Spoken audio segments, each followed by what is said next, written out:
Wholeness, everyone, and welcome to another edition of We Meditate. I am your host, Ahmad Brown, and today we have the most action-packed show of our series thus far. Today we will be talking about the crown chakra. The crown chakra. For those who have been following, I have initiated this series talking about the chakras so we could have intimate connection with spirituality as it pertains to the body directly to start off this series. And those who know about the chakras know that we deal with the chakras in the 7 endocrine glands of the body, which deal with the 7 base emotions, our 7 core emotions, that deal with the 7 vices or virtues, and essentially deal with the connecting agents of our organs and the planetary connections that we have as well. And so dealing with this intimate connection of our spirit and our physical body, we have finally reached the crown consciousness, or the tip chakra, or the top chakra, or the top shada, the place where it all kind of goes down, and literally speaking, and we will actually discuss why. Dealing with the crown chakra, we are literally talking about the crown of our head. We are talking about the highest point on our body, which is also the highest point of our consciousness, which also is connected to the highest point in the universe, which is the light of the Almighty.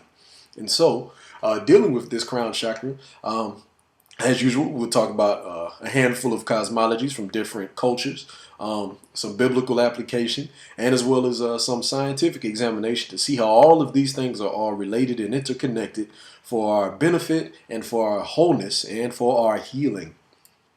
And so, getting right into it, we're talking about the chakras, and the traditional symbol of the chakras usually deal with Kundalini energy, and the symbol for Kundalini energy talks about the wand of Caduceus, the healing wand of Caduceus.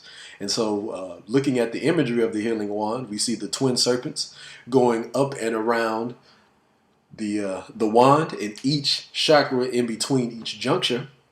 And at the top of Caduceus' wand, we have the crown chakra with its wings that are spreading, the healing wings that have spread, meaning consciousness has taken flight. And so, this is a very flighty lesson because we are now in the pure ethereal realms of our consciousness, meaning the light center, meaning the source of all our thoughts, the source of all being, the source of all emanations of light. And so gaining access to this particular chakra, or this particular consciousness or way of thinking, we're talking about an allegory here where we have now become angels who have essentially transcended and descended back to earth. And so we are literally looking at earth from a heaven perspective, heaven on earth. This is also Christ consciousness. This is where one is with the Almighty, one has reached nirvana, bliss, peace, unity, or singularity, where we are completely united and we are essentially enlightened, where we can really see that God, so to speak, is literally in everything that is taking place, and there is no separation other than the one that exists in the illusion of our mind. And so in this particular place, we see that there is no illusion, and that everything is God, and that we are freely flowing in the sea of consciousness that is one big ball of energy. Additionally, we understand that there's no death. Another aspect of this awareness is realizing that there's nothing but life. All things are alive, and all energy that passes on just takes on another form, and we can literally see those passageways either with our third eye, or we can feel them in our hearts, or we can just know it in our mind that nothing ever really dies. It simply just moves on. Additionally, with this particular awareness, the only way that we can truly reach this awareness is through meditation, meaning looking within and getting to that place of silence and the place of light. Many of us are always taught to pray, and essentially prayer is the outward projection, the use of words, mental imagery, word, sound, vibrations to try to manipulate things in our favor. However, being in the crown of consciousness, we are actually in the zone of no words. There's literally no verbal expression that can actually be said to describe this particular place. We are simply floating in the light. And so floating in the light, we can't manipulate anything because essentially it's supposed to for lack of a better word, manipulate us, but manipulate us into a place of healing and complete understanding. And so we no longer try to pray, meaning project our consciousness in some way to the ether, to where we can move and manipulate the earth. We are actually reaching the transcendent place of the universe where we are being moved. And so to get to this place, though, we have to reach the state of detachment. The state of detachment, meaning we have to let the world go. Because one, there's just simply so much more for us to experience. We have to get to a place to where we fully understand that all of the things that we have here on this earth, yes, are part of our growth experience. However, they are not the end all be all of who and what we really are. And so when getting to this state of meditation, literally speaking from experience, we will be whisked away, or we will be taken away, and we literally have to let go of everything, including our fear of death, because we will actually have to overcome this this psychological attachment to life that we have in order to truly experience what is going on the other side. And so we have to detach every single fear and every sense of mental, emotional, physical, and spiritual attachment that we have to the earth, so we can actually have conscious connection to the soul. And this particular soul connection is actually having achieved the last milestone of human awareness. It is the pinnacle of the human spiritual condition. Here, this is where sacred energy is in its infinite form, infinite wisdom, and it's pure and it's eternal, just like we are. And we are infinite, we're pure, and we're eternal. However, all of that is stored inside of the body. But once we get to a crown consciousness, our crown consciousness experience, we will be able to find ways to crack that seal open from within us and begin to live that out in this reality as well. Furthermore, this particular state of awareness, or this particular spiritual connection, is a state of non-duality. Again, when we talk about all of the chakras, we're talking about dualism. Again, that friction between masculine and feminine that generates all of our energy. That magnetic power that we all have. The use of law of attraction, the use of just projecting ourselves into this particular sphere of consciousness.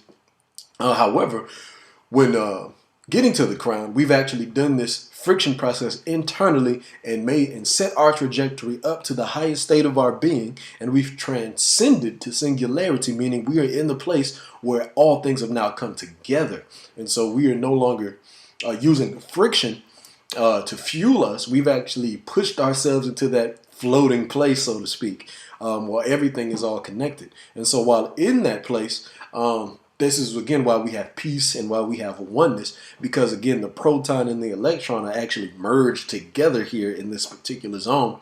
And once we get what we need out of there, then we descend back to where we can know how to bring singularity to other forms of division that we may see in the world. Another way of looking at this is actually understanding that the cosmos, it has actually emptied its complete energy into us, and we have emptied our energy into it. For sacred geometry imagery, this is actually the action of the dual pyramid. If we just take the image of a pyramid, we'll see that the masculine energy of the pyramid, it's reaching up to heaven. Again, it's that upward triangle that we see that's coming out of the ground in the Mayans and in Egypt and things of that nature. That is the sacred masculine that we're saying that is going up towards heaven. And again, once we reach this particular crown consciousness, or this crown state of being where we're in the place of transcendence, then we will actually connect with the invisible female pyramid, the female pyramid, or the great sacred feminine energy. And then the sacred feminine energy will actually reach down upon us in the bottom triangle, or the down facing triangle. And so again, when the up facing triangle and the down facing triangle actually connect at the tip of one another, we will actually see this sacred geometry forming a rigid time capsule, or essentially an hourglass. And so this actual hourglass symbology that we're seeing is actually showing how our body has balanced all of our energies. And because we've balanced all of our energies, we are no longer bound by time, which is why we could actually see the hourglass, because we are actually on the outside of the hourglass, and we can actually see the transcendence of eternity, which again looks like the symbol of 8, which is a rounded version of the rigid triangular connection. And so again, looking on the outside of this particular connection, we are actually outside of eternity. And now we're connected with the all, which is everlasting, or which is limitless. So we have reached a point where we're outside of time. And so when we're outside of time, we can actually see what time looks like, literally speaking. And so again, this particular sacred geometry is confirmed in multiple cosmologies. Again, we always look at Hinduism, because we're dealing directly with the chakras. In Hindu cosmology, actually the presiding deity over this particular connection is called Sri Latya, Lalita, Sri Latya Devi, or the one with thousand names, the thousand named goddess. And so this is the center of the thousand petal covers of the limbic area of the brain, that is like a closed bud of a lotus. And above this covering is a balloon-like structure of ego, which is the individualized spirit, and the superego, which is the collective soul. And so again, this particular imagery, what they're talking about with the Sri Latya Devi, it's talking about, again, the limbic area of the brain, which actually has the shape of a bud of a flower. And when we actually connect with the crown consciousness, or like I say, God, for instance, this particular flower opens, and that's why they call it a lotus petal. The lotus petal is the top of the brain, or the top chakra. It's talking about the structure of the brain in and of itself. And so this individualized spirit, meaning our ego, which has been connected to the source of all things, it connects with the superego, which is the collective soul of everything, where we, again, scientifically, or at least psychologically, come into the awareness that there's something much greater going on beyond our actual body.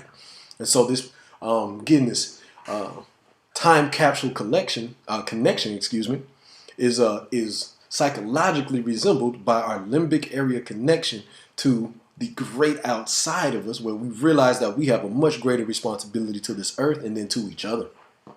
Early mythology actually discovered the importance of this gland that's actually in the body, as it relates to the crown, and also as it relates to singularity. And again, this same mythology, it relates to psychology, because again, we could actually see how it relates to science. This particular limbic area of the body, we're talking about the pituitary gland. Literally speaking, the pituitary gland inside the brain. And so this is the tip of the spine, the top tip of the spine that connects to the base of the brain. And so this control area is the place that it directs all of our hormones that are secreted through the 6 other chakras. And so again, this point of singularity is literally where all things come together, or at least where all things are emanated from. And it is the tip of the prism that we always see, where the light goes in and then the 7 colors come out, that is transmitted through the other side. So again, when we connect to the light of God, it comes through the crown chakra, and then all of the other colors are distributed to all other chakras under it. In this same transmission of light, again, it talks about what's going on in the body, but it's talking about the transmission of what's going on the earth. We all are different people with different personality types, different bodily structures, different cultures, and these differences, are all examples of how the source of all things reaches down to a lower state of consciousness and then gets fractaled or fractioned or refracted across the entire globe, that is actually multiple diversities of the one. And so again, when we go through the process of reconnecting all of our colors, reconnecting all of our emotions, back to the source of all things, we will see that everything that we are feeling, both positive and negative, both benevolent or malevolent, both constructive or destructive, all came from one place. And when we realize it all came from one place, that's why we will essentially know that we must connect to this almighty internal energy, because when we connect with this almighty internal energy, we will begin to take control over the fractals of light that we have going on through our body, i.e. our emotions. So connecting to the crown of our consciousness gives us the ability to connect all of our emotions to the source of all things, so then we can take control over ourselves. Essentially, as like all mythologies say that God is in control of everything, we can control ourselves. And so this chakra is actually associated with wisdom. And see, that's that whole control aspect. Wisdom, enlightenment, and transcendence. And if we become transcendent, then we become balanced. And when we balance our emotions, we will be poised through all situations, and then we can effectively move in and out of every area of life and out of every situation that may come to us. Astrologically speaking, branching off into astrology, we will see that this particular connection actually deals with knowledge. Again, in this time planet of knowledge is actually Uranus. And so just for the sake of slang terms, if you reach Uranus, you theoretically pulled your head out of your ass. And again, this whole colloquialism that's present in the culture is just another semblance of what's really going on, because again, Uranus, pulling your head out of your ass, actually talks about your kundalini energy, which comes from your gonads, meaning it comes from your groin, and you've connected your kundalini to the top of your consciousness. You've literally stopped looking at everything from your butt perspective and started looking at it from your God perspective. And so again, when you've actually done this, again, you start to live out what this particular slang term is saying, because if you are truly enlightened, if you're truly, walking in the light of God, as they say, you won't be that much of a jerk, or you won't be so delusional in separating things, from other people and trying to be, destructive and things of that nature. You'll really seek to want to find connection with everybody and all things, and you simply just won't be ready to destroy. And so this particular awakening, again, pulling your head out is again the second birth. And this second birth is actually where you branch through the egg of your personality. Again, that covering sphere where you, again, are in the ego, where you are contained within yourself and only worried about yourself. You break through this sense of awareness and you literally crack through the top of your head so that the blossom can grow. Just like a chicken hatches out of an egg, the chicken has to crack through this egg to experience the whole nother level of creation that is outside of it. And that's what we have to do. We can literally crack through the egg of reality in and of itself and then branch into what is called the gnosis and see that there's so much more that we could really entertain. And so the second birth, again, biblically, it has a lot of biblical allusions, or the Bible has, again, put it in their allegory. It talks about the destruction of Babylon. And this destruction of Babylon is talking about the book of Revelation. And so the second birth connection, though, again, it's talking about the awareness of the Almighty, where our purified Kundalini energy is now, has ascended up the ladder of light, and I was traveling back down into the earth, and again, renewing each chakra and returning light, wisdom, and virtue and wholeness to each one that was previously broken and or disillusioned or going in the wrong direction.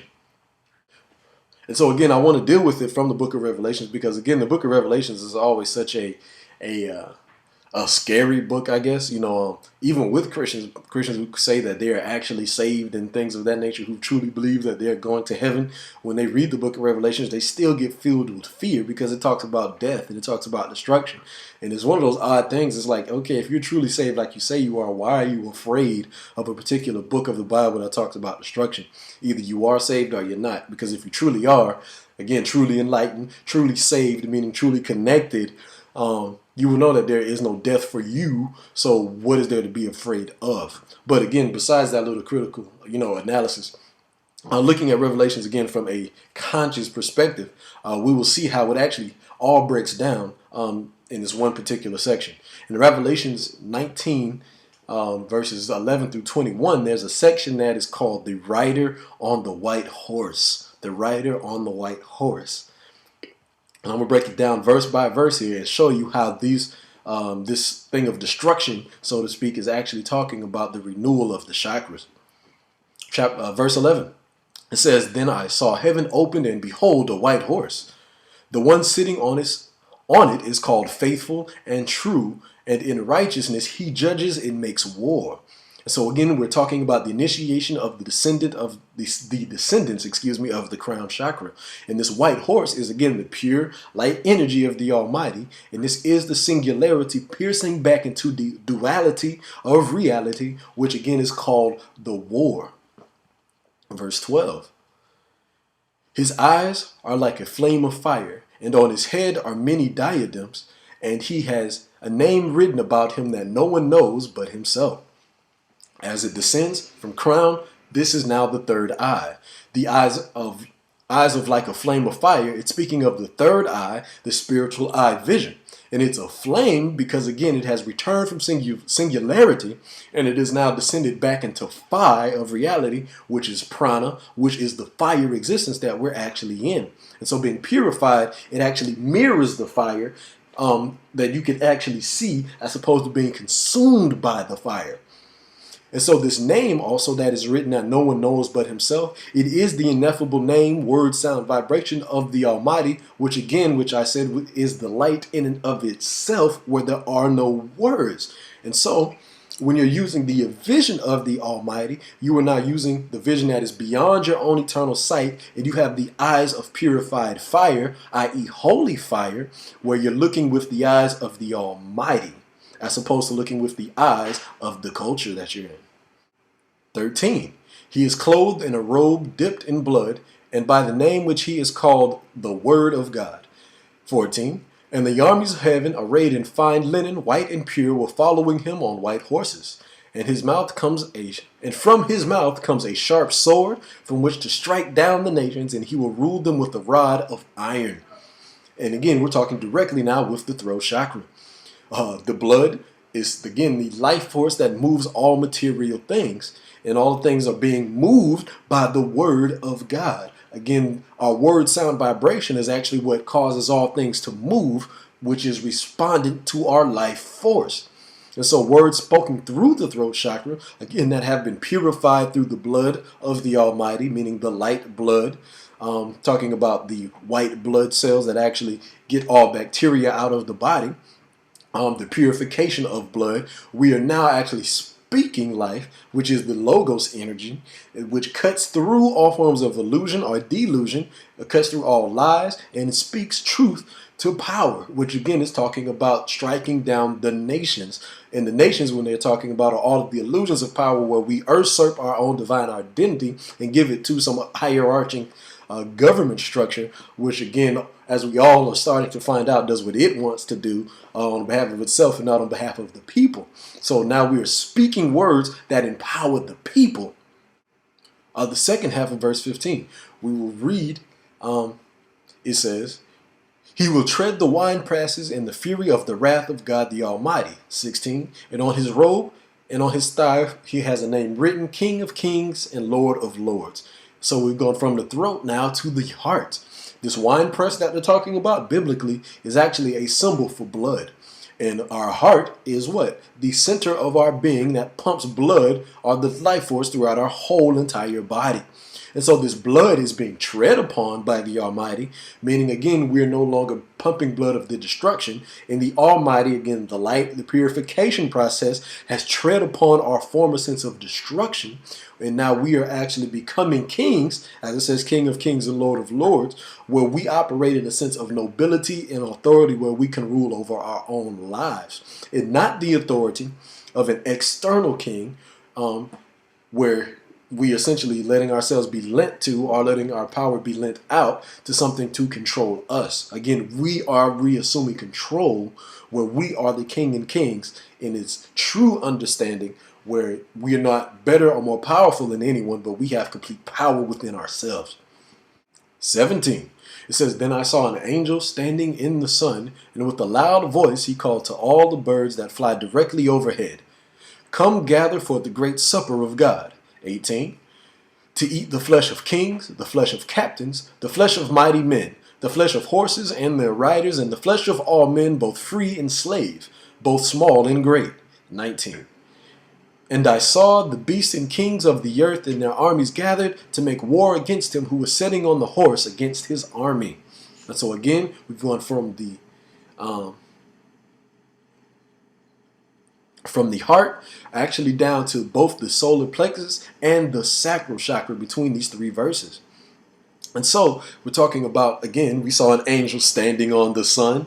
Solar plexus is our sun energy. And with the loud voice, it called all the birds that fly directly overhead to come gather for the supper of God. Now, again, the symbol for birds that transcend up in the air, the symbol for birds, again, are talking about the virtuous identity of yourself. There's either two ways to live, essentially, in ancient cosmologies. Either you're a serpent, meaning you slither upon the ground in a lower state of consciousness, or you're a bird who's in the higher realms of your consciousness where you could fly.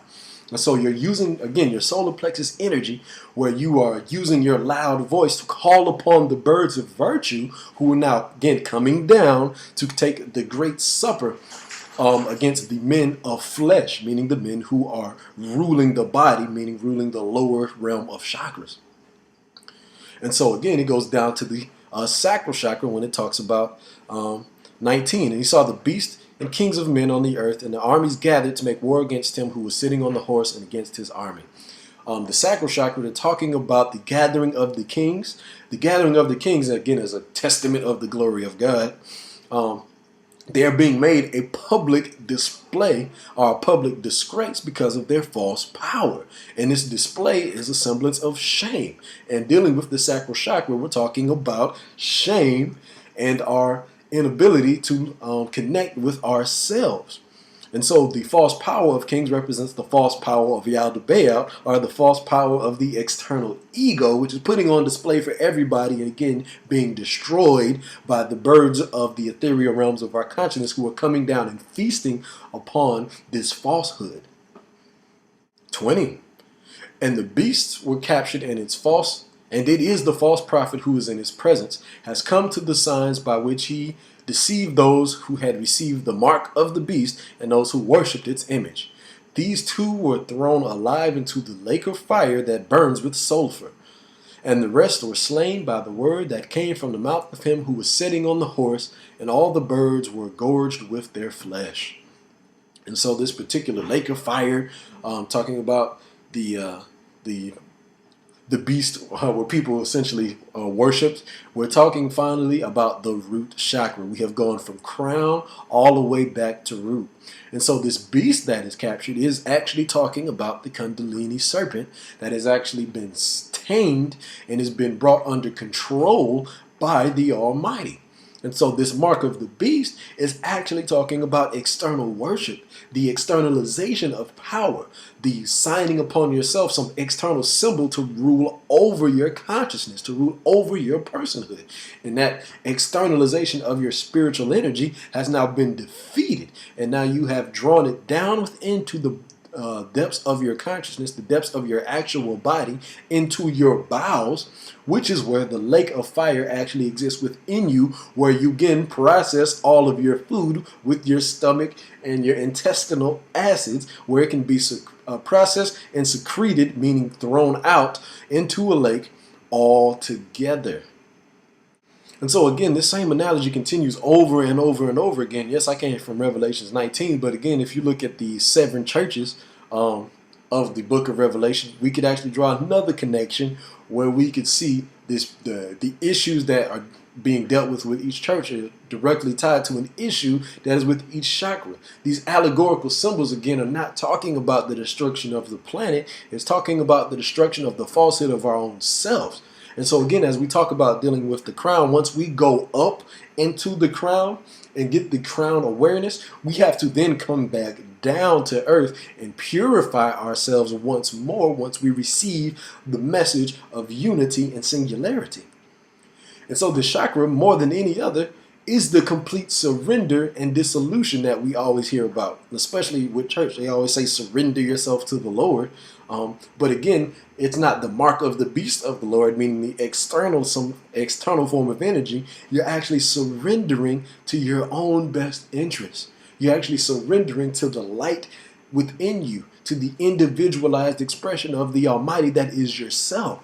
And so the Babylon, meaning the tie that you have to culture that is influencing your behavior, the tie to culture that is influencing your sense of right and wrong, the tie to culture that is telling you who you should be in this particular life has been completely thrown away, and now you are being exactly what the light has transmitted you to be here on this particular planet.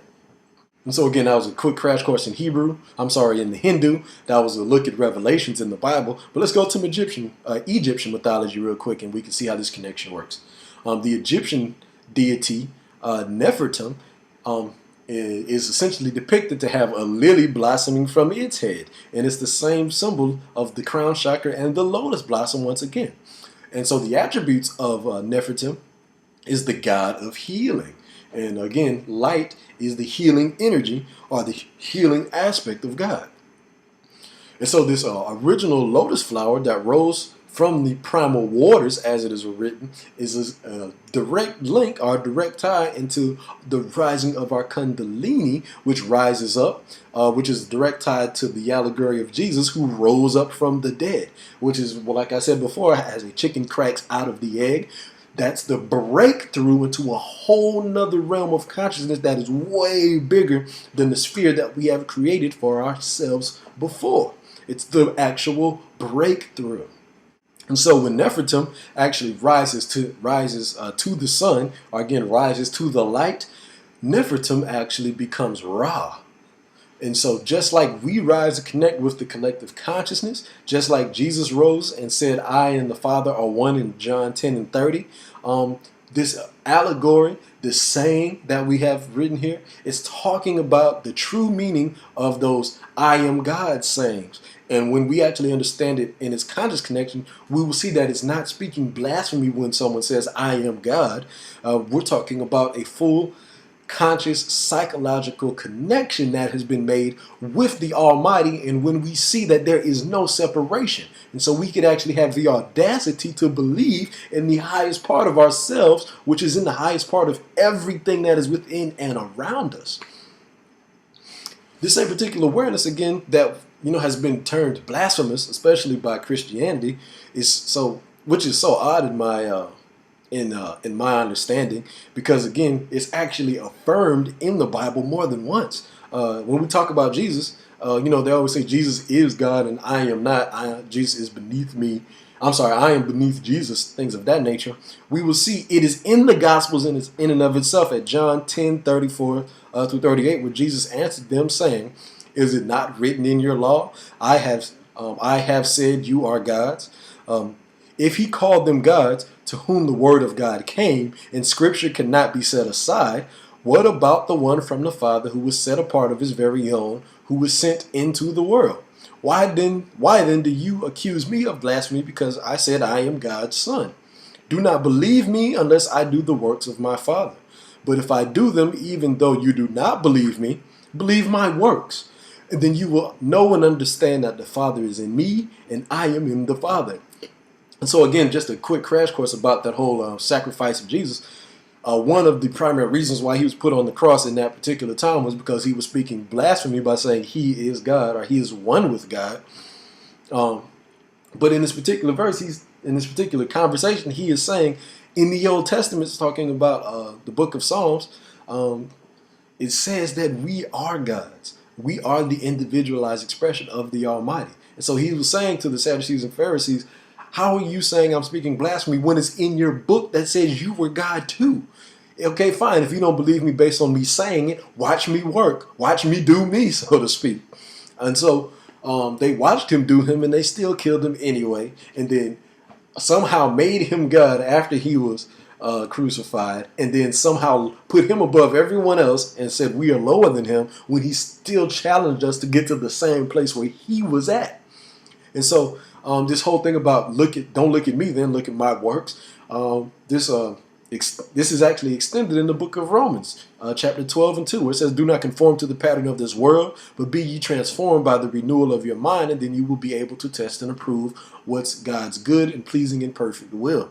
And so again, this is a crown chakra principle of detachment that we spoke of earlier, where you are no longer connected to the influence of the earth, and you're just doing what the Almighty has you to do. It's not even that complicated.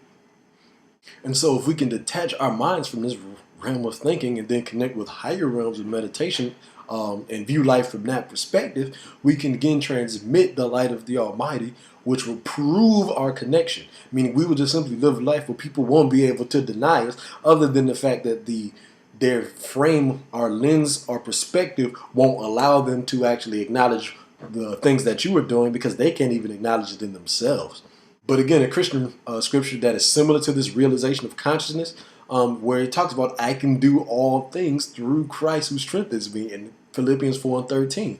It's talking about prayer and affirmation, where you connect to the universal consciousness and tell it exactly what you want. And you realize you can tell it exactly what you want because you have the power to make it happen because you are the Almighty. And so again, we cannot even really truly use this power if we're not consciously accepting what has actually been laid out before us. And until we really do so, we will just simply be in denial of the greatest aspect of our body, which could actually bring change to one ourselves, but then change to the people around us. And so again, this type of connection, it will yield a transformation. And this transformation will be in a renewed mind and perspective. And it talks about a renewed astral ability, a new renewed astral ability. When reaching a crown consciousness, we actually regain our intergalactic awareness and ability. And again, I say regain because this is something that we had prior to coming here. Again, that's how we even got here. And so again, to be able to get off or to go somewhere else, we have to reattach ourselves to this connection so that we can prepare ourselves to go to the next place. In Buddhism, actually, they deal with this heavily. Most of their cosmology and their method of practice deals with building up the astral body. That's why it's so aesthetic and things of that nature, because their primary focus is leaving and going to the next place. And so in their cosmology, one of their most powerful and beloved Bhadavistas, again, one of their Jesuses, lack of a better term, one of their transcendent or ascendant masters, this Bhadavista is actually the Mahayana of the Buddhism from Tibet over in China, and is actually called the lotus bearer, Ava Lokiteshvara. Ava Lokiteshvara. And this means the Lord looking down with pity.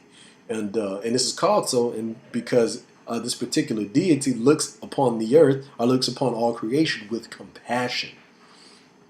And so again, like the Buddha itself, this God-like being is a pattern of divine state of being where human affairs have gone beyond the terrors of ignorance. I mean, you've faced fear, you've faced ignorance and disillusionment, and you've gone past that. And so, again, in their cosmology, they deify certain people, not because, again, it's some form of idol worship, but because they actually acknowledge real world people who've reached this state of being where they've completely detached themselves from fear and they've let themselves be vessels of light and they let a message go through. Here's a quote actually from Hero of a Thousand Faces that deals heavily with this particular examination, talking about Avalokiteshvara. It says, when the envelopment of one's consciousness has been annihilated, then he or she becomes free of all fear, beyond the reach of change. This is the release of the potential within us all, in which anyone can attain through herohood. And again, this herohood is about living out our intended purpose. And so if we entertain this notion for a second, we could actually see this particular power in our own mind. Entertain me for a second and peep this visualization. Please close your eyes and listen to the actual visualization that has been written about the lotus bearer, Avalokiteshvara, which again resembles the spiritual adornments that we can achieve as being intergalactic beings who've transcended fear and limitation. And it says, he wears a garland of 8,000 rays, in which is fully reflected in a state of perfect beauty. The color of his body is pure gold. His palms have the mixed color of 500 lotuses, while each fingertip has 84,000 signet marks. And each mark has 84,000 colors.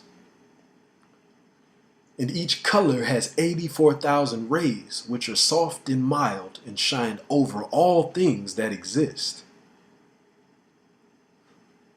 With these jewels of hands, he draws in and embraces all things. He has a halo surrounding his head that is studded with 500 Buddhas. Miraculously transformed, each attended Buddha has 500 Bhadavavistas upon them, which are attended in turn by the numberless gods. And when he puts his feet down to the ground, the flowers of diamonds and jewels are scattered over all things in every direction. The color of his face is pure gold. And while in this form, he has a towering crown of gems that shine of Buddha, 250 miles high. Individualization. Now again, for those who have a high imagination and can actually see the imagery that I was talking about, you can really start to comprehend the vastness of the entities that we can literally become. And so this is really only the beginning of the type of transcendence that we can achieve, or we can begin what is called expansion. And when we begin to expand our spirit, we can literally become grand beings where we can wear a crown that is 250 miles high, meaning the thing that sits on our head is 250 miles high. So how big is our actual body? And so we are the ones who are intended to create worlds and galaxies, because we are worlds and galaxies inside of our own selves. We are supposed to become Earths in our own right. And it's not just a simple saying, man is the stars and women are the earth, and things of that nature. It's talking about our ability to uphold life, uphold entire systems. And we are supposed to do this by the support of compassion. And we begin this expansion by the sacrifice of the ego of ourself and begin to transcend all things. And this is a universal principle so that we can tap into universal energy so that we can become the universe. And so again, just a quick rundown of this universal principle. When we talk about a transcendent being, like I just described before, we will see that this type of entity or this type of testimony of a person who existed, regardless if it actually happened or not, has emerged or been reflected and reminded in multiple cultures around the globe. And look, I'm going to go down a quick list. This particular crown consciousness or crown awareness or being that represents it, it's talking about the Mayans and Quetzalcoatl or Kukulkan, talking about the Hindu Srilata Devi, talking about Adidad of Assyria, Adonis of the Virgin of the low part of Greece, Asildes of Thebes, Attis of Pageria, Baal and Ta'at, the only begotten god of Phoenicia, Bali of Afghanistan, Behedru of Japan, Bahuda Sakya of India, Cadmus of Upper Greece, Crete of Chaldea, Devatat of Siam, the divine teacher of Plato, Fohi Ten of China, Quetzalcoatl of Mexico, Jesus of Eros of the Brahmilia of the Druids, Heel and Feta of the Mandaeans, Itzi of the island of Formosia, Quirinus of Rome, the Holy One of Zaka, India of Tibet, Jao of Nepal, Krishna of Hindu, Makadu of the Centils, Muhammad of Arabia, Odin of the Scandinavians, Prometheus of Caucasus, Salvihana of Bermuda, Tammuz of Syria, Thor of the Gauls, the universal monarch of the Sibyls, Zoroaster, of Mithra, Jesus of Christianity, and dare I say Martin Luther King of America. So I mean, this whole thing continues on and on and on, either by mythology and written terms to inspire people to try to reach this, or by actual testimony of people who've gone and sacrificed themselves, who've made permanent change into the cultures in which we live in. Regardless of which one it is, the key or link between these mythologies and our persons are their transcendent mind and our transcendent abilities, where they faced fear, or they faced the illusion of death, or the illusion of destruction, or the illusion of divisiveness, and they cut right through it and brought us one step closer together. And so again, this particular connection, again, talking about the masculine pyramid coming in touch with the feminine pyramid, this connection is actually, again, made through what is called an avatar. And no, not the movie. An avatar, again, is the symbol or the archetype that is a part of the psychological invocation. Again, like I said, in the description where I gave it to visualize someone who's done it. Again, that is used to help the synapses in your pineal gland come and activate, so you can begin to expand your consciousness even more, so that you can have more room for inspiration to go do more with your life. And so this particular connection, now again, is connected through an avatar, meaning a human-related aspect that we can use for the psychological invocation, where we can connect the ethereal 8th chakra and connect ourselves back with the soul. And so it works this way because these human avatars, these sons and or daughters of God who came from God and returned to God, are the psychological links to help us direct our consciousness back to the same place where we all came from. And again, the sacred geometry confirms this. Again, the body is 5. We are fire. We live in a fire-based reality.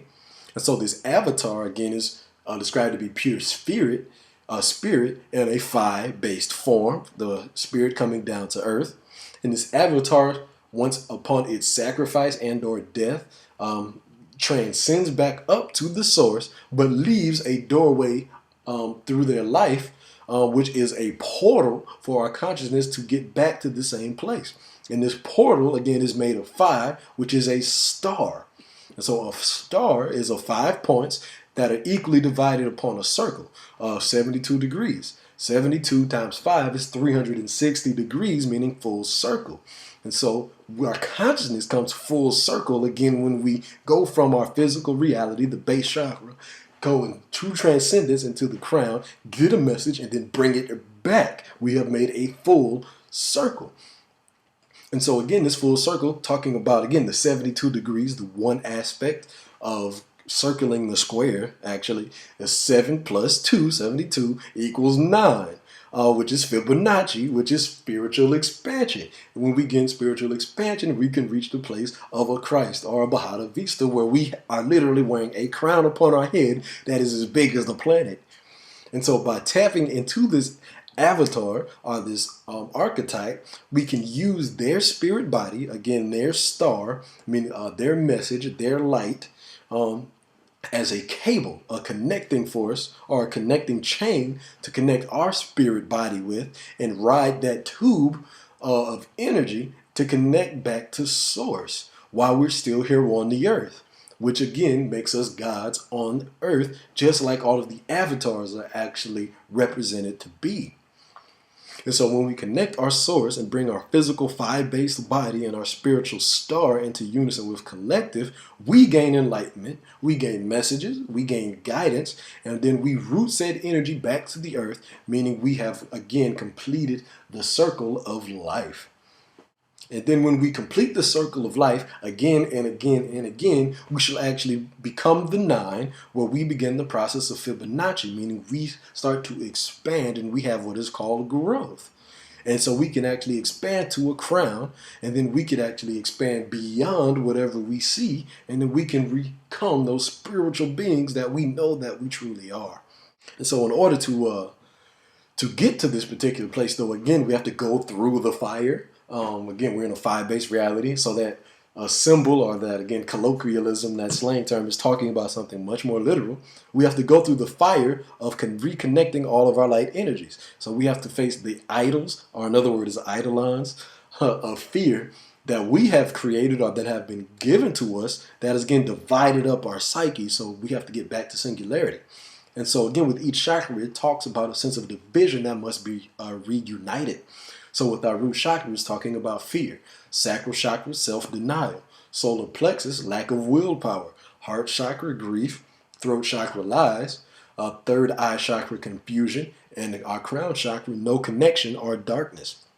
And so we have to purify all of these negative aspects, again, the negative and the positive. We have to bring it together. We have to merge it by purifying it, by facing these issues directly, and use them as transmutation energy, meaning when we overcome these vices, we merge them with the purified energetic form, and we become magnetic. We become magnetic. And so when we use our magnets in a balanced way, we can again evoke the law of attraction. And then when we evoke the law of attraction, we can use this energy as propulsion, which pushes up our kundalini to the crown. So then we can have one astral projection, but then two, we can have communion with the Almighty. And so again, this aspect of communion, for anyone who's been in church, they talk about the blood and you drink the blood and it's the purifying sacrifice. It's also talking about the raising of your kundalini. You've gone through the sacrifice of using your magnetic energy internally as opposed to externally, brought it up to the crown, which heals and purifies your actual blood stream and your blood energy, and then you bring it back down to earth as a renewed person. Again, this symbology connects in so many other ways. And so again, here's some practical ways on how we can actually do this. For the root chakra, we face our fears and defeats. We collapse that energy, transmute it to fire, burn that energy, and ground ourselves to master ourselves, and then we move higher. Sacral chakra, we face our shames and our lusts. We collapse that energy and transmute it to fire. Burn that energy to increase our compassion and our creative expression, and then we move higher. Solar plexus, we face our laziness and our paralysis. We collapse that energy, transmute it to fire, and burn that energy to master our crafts and our purpose, and then we move higher. Heart chakra, we face our hate and our grief and the things that we think are grotesque. We transmute that to fire, burn that energy to love ourselves and love others and love everything that we see, and then we move higher. Throat chakra, we face all lies and curses of negativity that we have spoken or have been spoken upon us. We collapse that energy, transmute it into fire, burn that energy to face the truth of our existence and to tell the truth and to speak life, and then we move higher. The pineal gland third eye chakra, we face all of our previous bad decisions. We collapse that energy, transmute it into fire, burn that energy to plan, make a new plan, set a new direction, do our astral projection and our meditations, our lucid dreaming, and then meditate upon that so we can actually go higher. Crown chakra, we face the darkness of our lack of knowledge and we literally step into the light. We detach ourselves from our body and be whisked away on our astral journey. We get our message from our higher self, our psychological connection of who and what we really are. We come back to the body, transmute it into fire, send it down to our root chakra, burn the energy via our purpose, move divine light into divine reality with our actions, and then we start the process again. And so this is what is called the great work. Because yes, it is a challenge to get here into this place. It is a challenge to stay in this particular awareness, and it is a challenge to go through it over and over again. However, this is the work that we have come here to do, and this is the work that we can and will accomplish. And every last one of us have the ability to reach our crown, to see our light identity, and to bring this light identity back to the earth. And so, this is the crown chakra.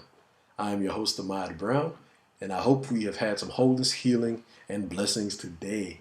Until next time, peace.